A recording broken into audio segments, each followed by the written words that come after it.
לי להציג בפניכם את המקום שלנו פה בג'ילי עפולה. זה האולם תצוגה הגדול והמרווח. כאן יש לנו את הנציגים, יקבלו את פניכם, יציעו לכם לשתות, יסבירו לכם על הרכב, ייקחו אתכם למסע החוויה בג'ילי.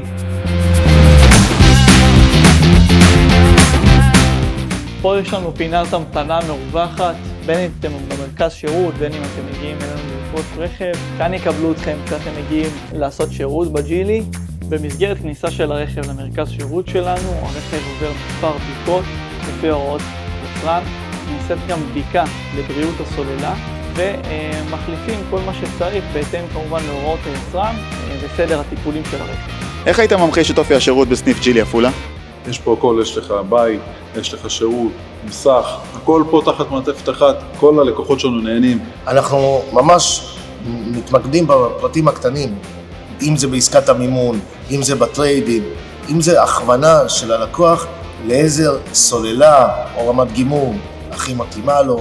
ג'ילי זה אחד הרכבים שהכי נקנו בשנים האחרונות והם מקום שני היום בכבישים. מה הסיבה לדעתך שזה קרה? הוא מופזר כמו שצריך, יש לו בידוד רעשים, המחיר שלו הוא מאוד נוח, וגם יש לו חימום, מברור, זיכרון מושב, זה דברים שאני מאוד אוהבת.